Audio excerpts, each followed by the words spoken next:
सामीन मुहतरम, अल्लाह जल्ल शानुहु दा इंसान दे दुनिया त पे बुनियादी मकसद सर रा लेगले दे। आवा मकसद हम अल्लाह ताला पखपला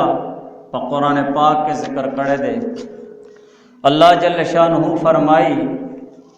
अफ़हसिब्तुम अन्नमा खलक़नाकुम अबसा व अन्नकुम इलैना ला तुरजऊन।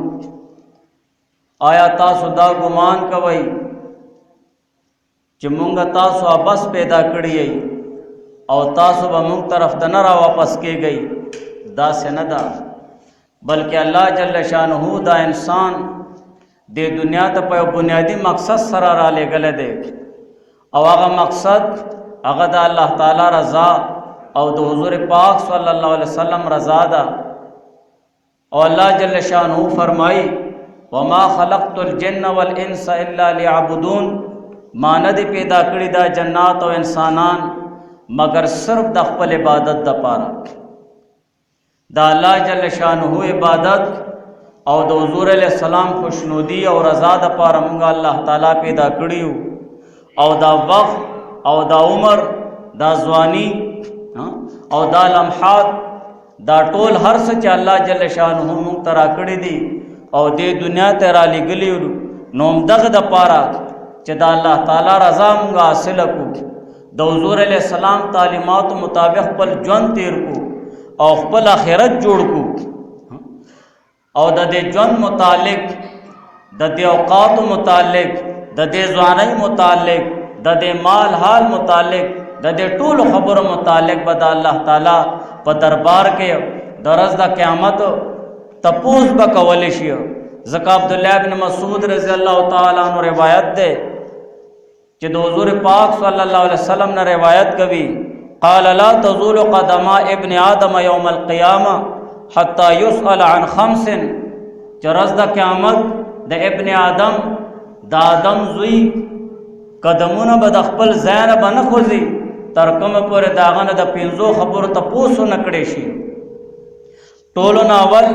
अन उम्रिही फ़ीमा अफ़नाहु, द उम्र मुतालिक बदन तपोस उकड़े शी चिता दा उम्र चरता खर्च करे दे। ता उम्र चरता खर्च करे दे। वान शबाबिही और द ज़वानी मुतालिक बदन तपोस उकड़े शी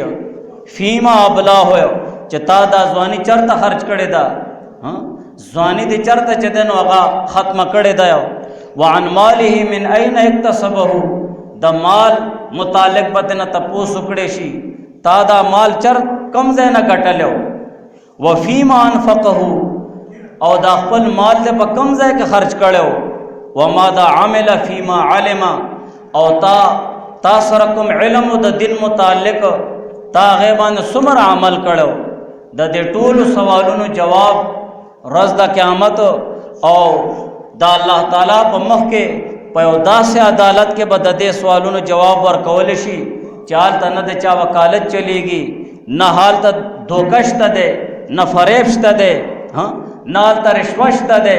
और न हाल त नूर से बदलश त दे च माल बसड़े वर कियो हिस शेब हम नवियो। और द दे सवालों जवाब वर कवल बाग ज़रूरी शी। और रज़ द क़यामत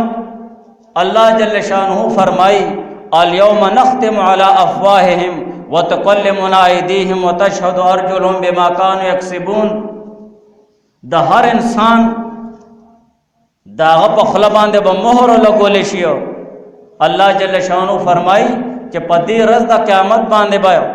मुंग दी पखलो बांधे ब मोहर लगो। व तुकल्लिमुना अयदीहिम, मुंग सर ब खबरे कई मुंग लब खई द दुई दा ला सुनायो ला सुन ब खबरे कई कि अल्लाह दमा बांधे दा कारू न कड़ी दी, दा गुनाहुने कड़ी दी, दा नेकई कड़ी दी, दा बदई कड़ी दी। व तशहदु अर्जुलुहुम और गवाही बोर कई दुई दा खपी कि अल्लाह दी गुनाह तरफ तजतलो, दी गुनाह तरफ तजबो तलो, दे नेक कार तरफ तयो द टोल खबर चदन अगा गवाही बोर कई दुई दा खपे बिमा कानू यक्सिबून कि कम अमलुन दुई कड़ी भी अगर टोल बरस दा क़यामत चदे अल्लाह ताला तयो दा अंदामुना दा बचदन गवाही बोर कभी न जमा मुहतरम द दे सवालों जवाब बोर को लिखी गयो हर इंसान बोर कभी اوس مونږ وګورو خپل ماحول ته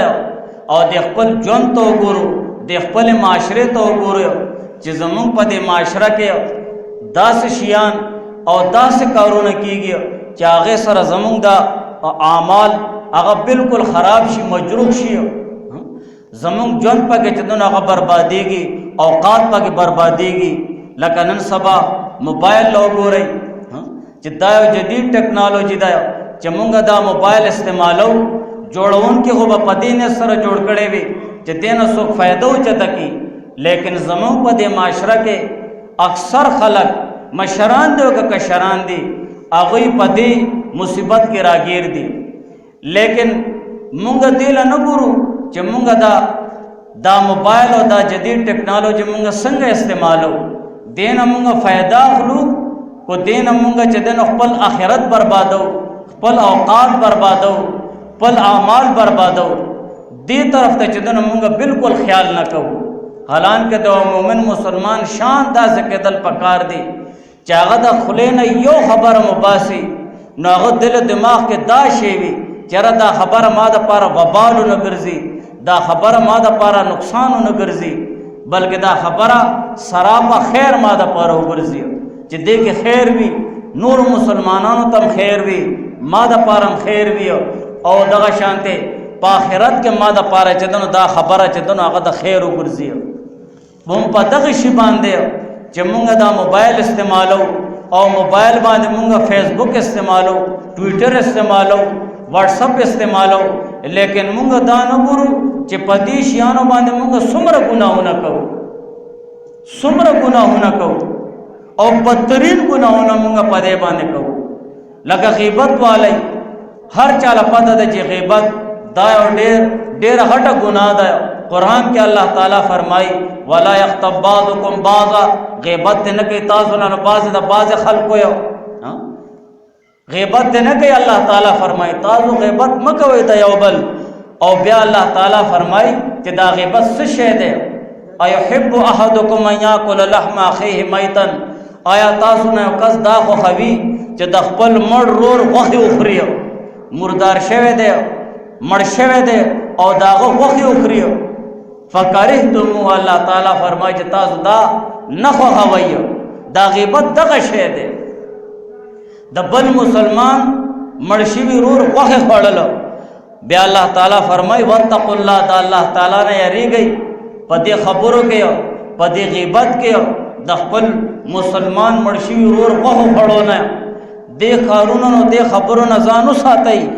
ان الله تواب الرحیم، بېشک الله تعالی توبه قبولونکی دی او رحم کوونکی دی. او غیبت د دې متعلق حضور پاک صلی الله علیه وسلم په خپل حدیث مبارک کې ذکر کړی دی. ابو هریره رضی الله تعالی عنہ روایت ده، حضور پاک صلی الله علیه وسلم فرمائی قال، حضور علیہ السلام فرمایل اتدرون ما الغیبه، تاسو له پته د غیبت څه شی دی؟ قالو، صحابه ورز وکړو چې دا الله او دا الله رسول علم د چې غیبت څه شی دی. حضور علیہ السلام فرمایل ذکر کا اخاک بما یکره، چې غیبت دې ته ویلې شي چې ستا د خپل مسلمان ورور پیشي شا چې دنو داسې ذکر کول په داسې خبرو سره چې هغه نامناسبه ګڼي، هغه نامناسبه ګڼي.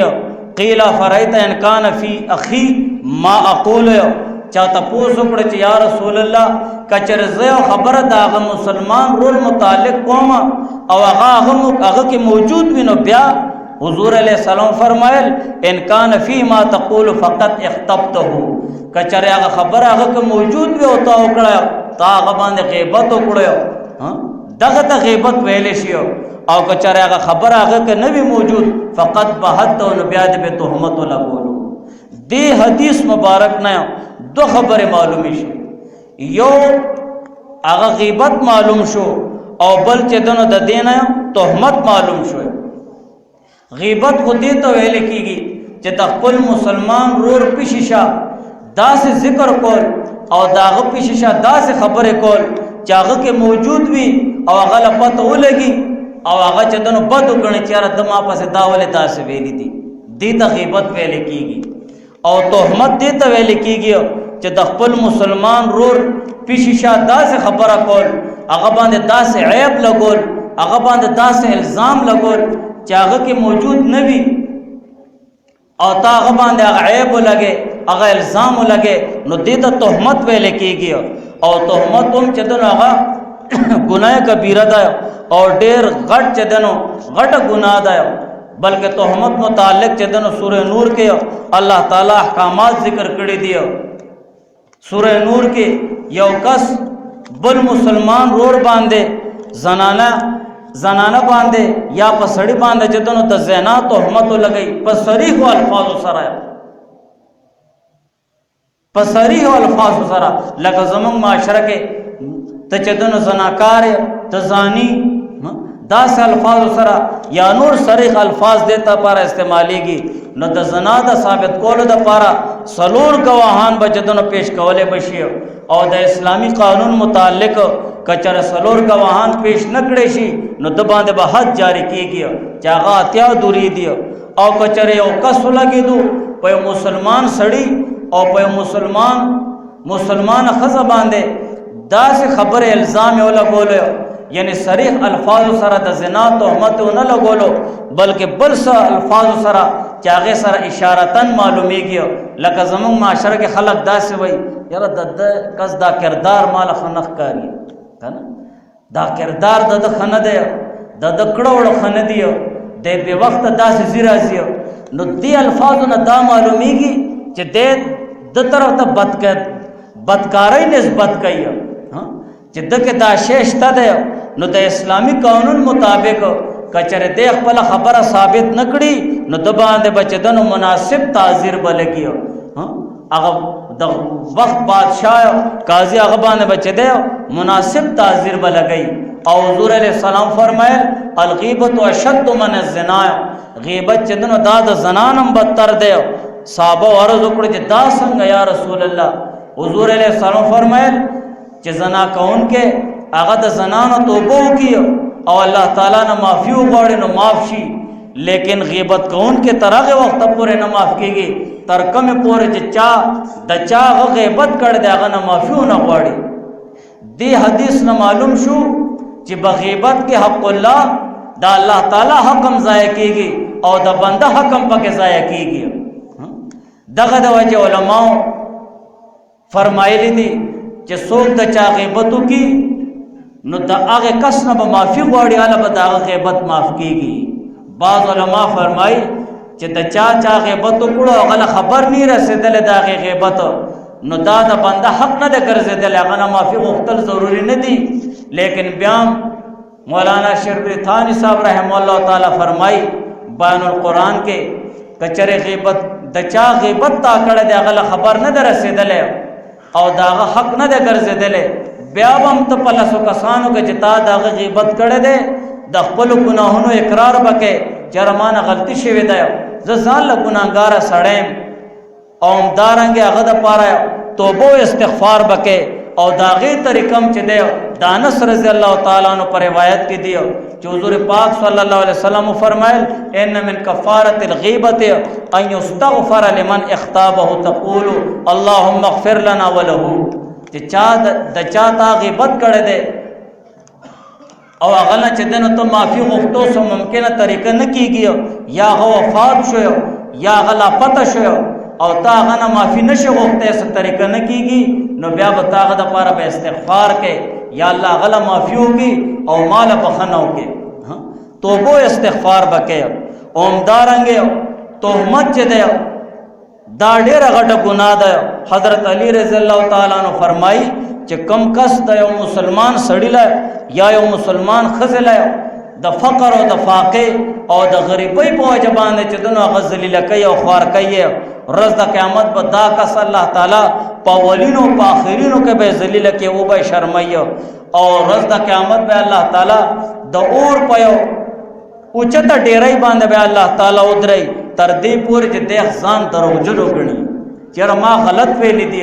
ما دروغ ویلی دی. او همدارنګې طبرانی روایت ته حضور پاک صلی الله علیه وسلم فرمایي کسف المحصنة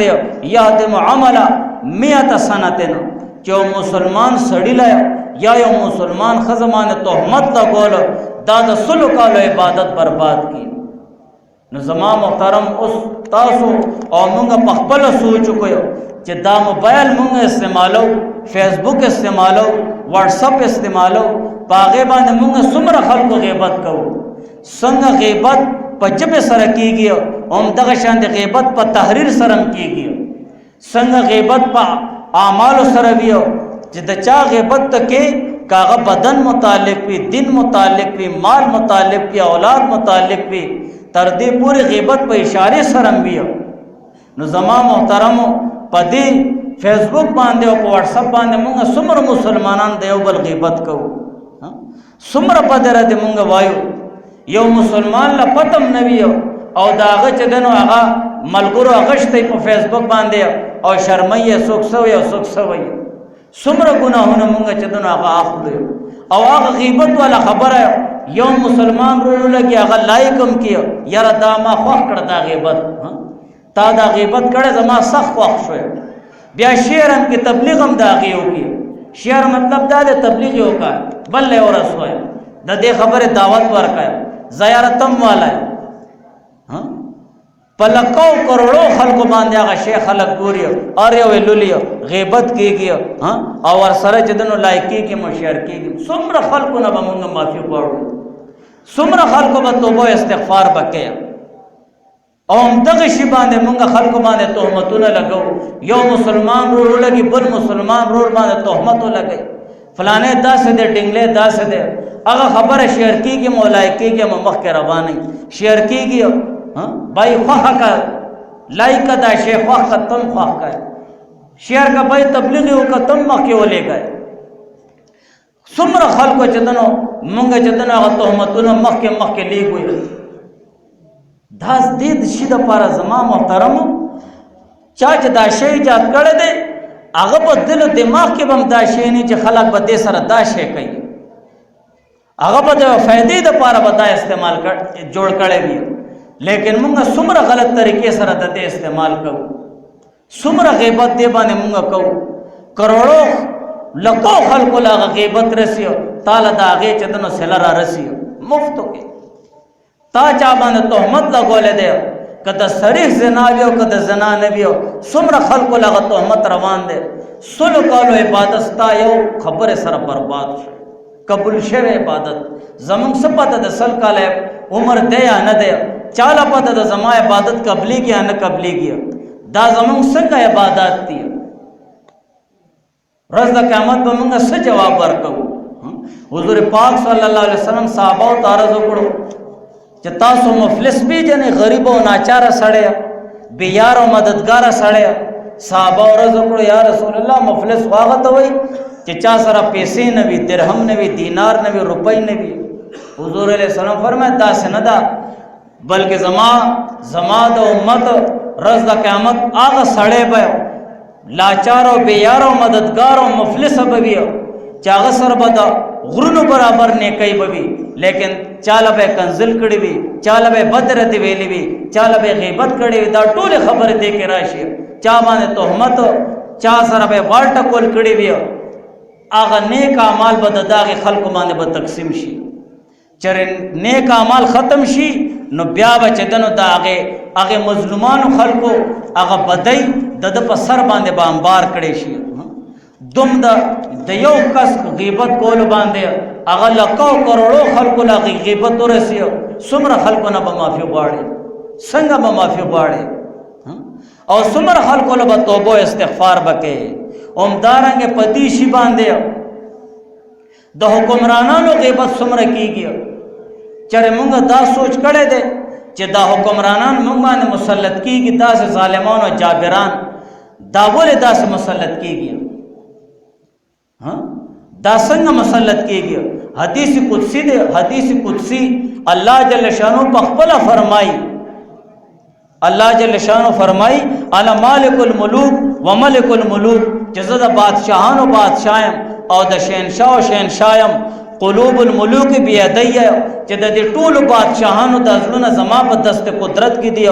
فإن العباد اطاعوني حولت قلوب ملوکهم علیهم بالرأفة والرحمة، کچره دا خلق دا بندگان زما عبادت او اطاعت کوي او پرهیزګاری اختیاري نو د دې د بادشاہانو د زړونو زه دوی طرف ته برعفت په نرمۍ سره او په رحمت او په شفقت سره واړم چې په خپلو رعایو باندې رحم کوي خپلو رعایو سره انصاف کوي وین العباد عصوني حولت قلوب ملوکهم علیهم بالسخطه والنقمه کچر دا خلق زمانہ فرمانی کوي نافرمان شي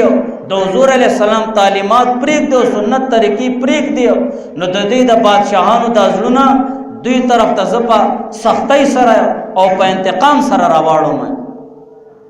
اوس موږ په خپل سوچ کوو بیا الله تعالی فرمای فلا تشغلوا انفسکم بسب الملوک بلکې تاسو د خپل ځان حکمرانانو ته کنزلو او په بدر د باندې خپل اوقات مزایا کوي ځان ولې تاسو مشغوله کوي مونږ د مجلس خایس ته جوړ کړی وي بس فلانه داسې شو ډنګلې داسې شو هغه داسې شو نه داسې شو نه خپل مستا نه دشتا نه ذکر شتا نه قرآن شتا نه حدیث شتا مونږ د خلو مشغله بس دا حکمرانان جوړ کړی دي خپل اوقات په بربادو او کنزل ورته کو الله تعالی فرمای دا سم کوي فلا تشغلوا انفسکم بسب الملوک د بادشاہانو ته د حکمرانانو ته کنزل مکوي او ځان مو مصروف کوي په دې باندې ودوهم بالصلاه دوی ته د اصلاح دعا کوي چا ویل دي چې یا الله عمران خان له هدایت ورکې فلانی له هدایت ورکې یا الله هغه معاف کې ډیر کمزور دی خدای زه خو ذرا کا ته منځ کوم هغه له معافیو کې چاته سي ویل دا زمون حال دی الله تعالی فرمایي خپل حکمرانانو له دعا کوي چاغوي کې الله تعالی اصلاح راولي کلکم راع وکلکم مسئول عن رعیته حضور علیہ السلام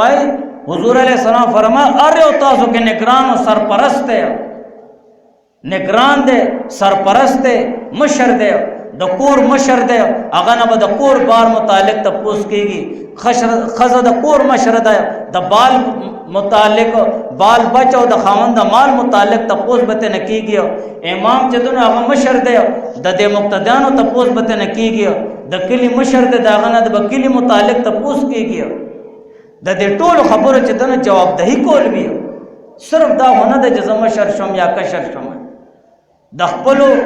دس نګرو او د ماتحت متعلق د مشرانو نه به تپوس کیږي تعدیل سدین خولد دی تعدیل سدی تاریخ خولد دی تعدیل سقول دی تا ورته موبایل واغشتو صاحب زب بس مشغول ہے فیسبک دے ټویټر دے واٹس اپ دے بس د چا غیبت کړي چا باندې تهمت لګولې او حکمرانانو پس اول راول بلکې الله تعالی فرمای فإن صلاحهم بصلاحکم بلکې د حکمرانانو اصلاح ستاسو په اصلاح سره د الله تعالی فرمای کزه صحیح شوم نو زمونږ د حکمرانان په خپل صحیح دي او بل ځای کې حضور علیہ السلام فرمای کما تکونون کذالک یؤمر علیکم څنګه تاسو نه تاسو به تاسو باندې بادشاہان وي دا موږ یو زمونږ بادشاہان حکمرانان دا موږ یو هغه نه دی دا زمونږ اعمال دی چې زمونږ د مړی لار ختی دی او د دینم غټه خبره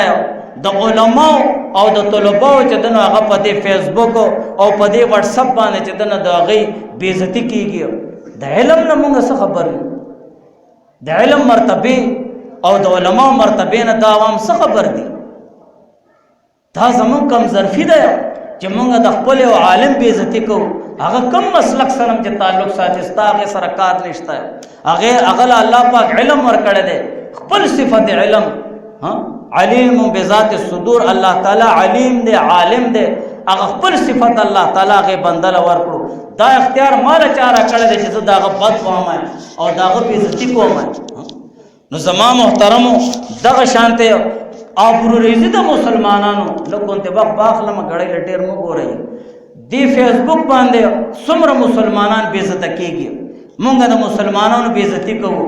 سود متعلق حضور علیہ السلام سے فرمائی حضور علیہ السلام فرمائی الربا 73 بابا درې اویا دروازې د ګناهونو دي د سود ها او دغه شانته ایسرها مثل ينكح الرجل امه د ټولو نه ادنا درجه د ګناه په دې سود کې دا د خپل مور سره زنا کول دي او سود دومره غټه ګناه ده چې دا الله او دا الله د رسول اعلان جنگ دی،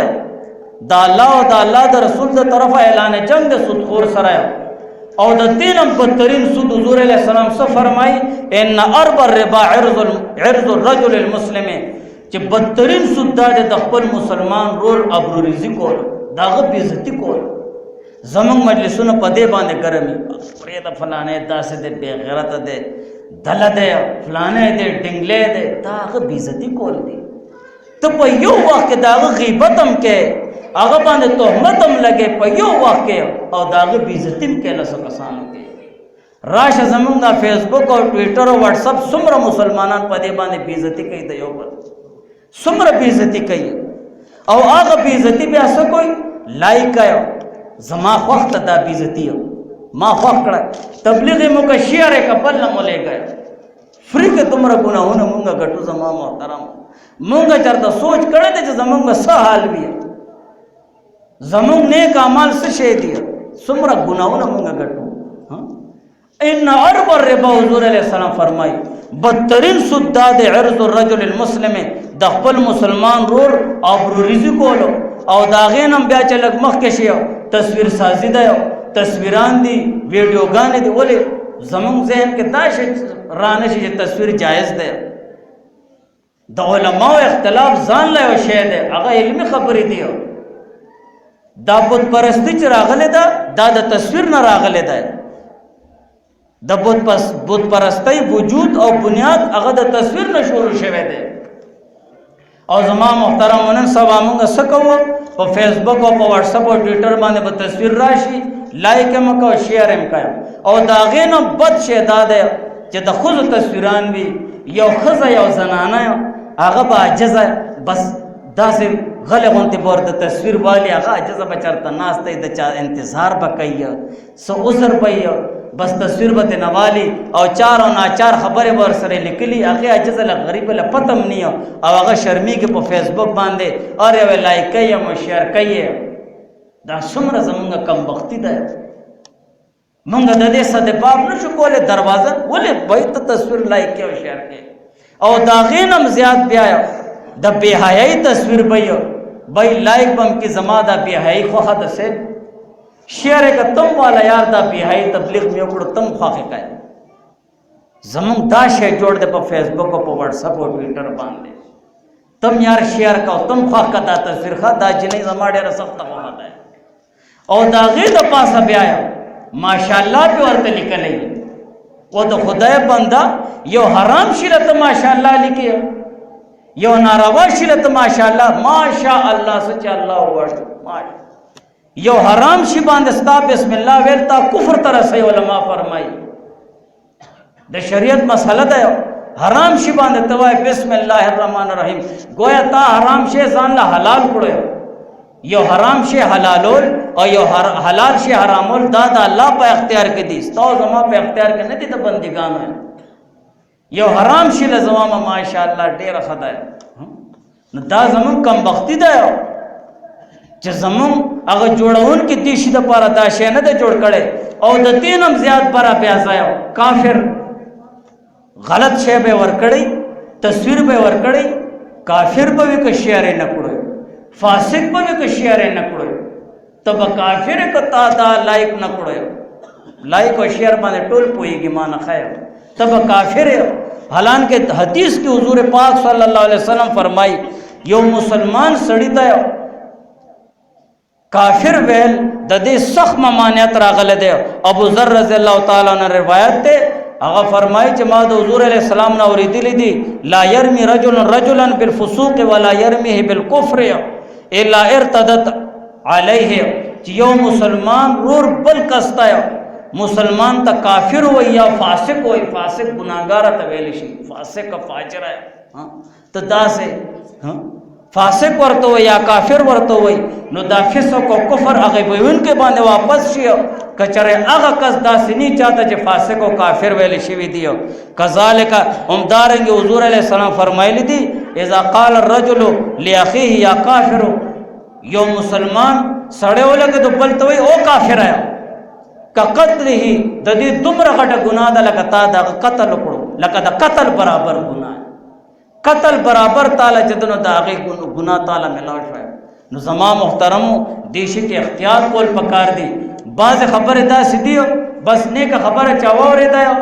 بس هغه به څو کړي. حضور علیه السلام نے فرمایا ہے، حضور علیہ السلام نے فرمایا ہے. حضور علیہ السلام باندې دروغ تړي، حضور علیہ السلام باندې او خبره ویل داسې دي چې دا دین دی، حالانکه هغه شی دین نه وي او تا ته نه دین جوړ کړی. حضور علیہ السلام دروغ اسم چا باندې دروغ ویل ډېر سخته ګناه ده، خو حضور علیہ السلام باندې دروغ ویل دا بدترین دروغ دی، سنگین دروغ دی. حضور علیہ السلام فرمائی لا تکونوا علی فانه لا تکذبوا علی فانه من کذب علی فلیلج النار. چې ما باندې دروغ مه وایي، څوک ما باندې دروغ وایي هغه د جهنم ته داخل شي. دغه شانتي نور خبرې گانے بجانے دا دیکھ ډیر زیات تفصیل دی. گانے بجانے گانا براشي د پښتو سندره براشي او هغه کې بچدنه هغه بغړیږي ورکه ولای یار ورکه ولای دا زما خو غشوي شعر کا فلانی له صاحب تم والا باور دا زما ډیر خو غشوي او داغه د پاسه کفریات به پکې. تاسو چې د انډیا غانے اورې زما محترم هغه کې هغه کفریات راغون کړی دي.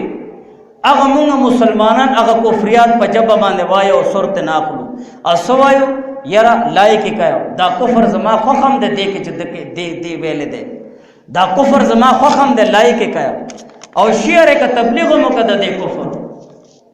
دا سوچ چرته موږ کړه دی چیرې دا شی موږ استعمالو زموږ دا بچی دا موبایل استعمالای دا فیسبوک استعمالای دا ټویټر استعمالای دا واتس اپ استعمالای دی باندې دا کارونه کیږي. د دې قرآن او حدیث په حواله سره څه حکم دی دا سوچ کومه بالکل نه موږ څه جواب ورکو الله له د دې خپل ځواني هغه خپل اوقات دا وخت دومره قیمتي شی دی. الله پاک په وخت باندې قسم خوري د دې وخت یو سکند به موږ نه تپوس کیږي او د وخت چا سره قیمت شته ده. تعالی ټول دنیا څوک درکې دا یو سکند ستا قیمت نشي ادا کولی. موږ څومره وخت په دې باندې بربادو او څومره چې دنو اعمال بربادو، څومره مسلمانانو غیبت کو، څومره مسلمانان زمونږ د لاسه چې دنو هغه بېعزته کېږي. نو زما محترمو موږ له سوچ کول پکار دی. موږ ځان له کینو او لږ غوندې سوچ وکړو، دا خپل قبر ځان له مخامخ کړو، خپل آخرت ځان له مخامخ کړو، دا الله او د الله د رسول ذات ځان له مخامخ کړو چې موږ به ورځ د قیامت څه جواب ورکوو الله له قبر کې به زموږ څه حال وي. نو اول خدا شی استعمالول نه دی پکار که مونږ استعمالو او ضرورت هم وي نو د قرآن او د حدیث مطابق استعمالول پکار دی. دا نه چې مونږ خپل وخت چې دنه هغه مونږ برباد کړو. دعا وکړئ الله تعالی دې مونږ په دې باندې عمل کولو توفیق نصیب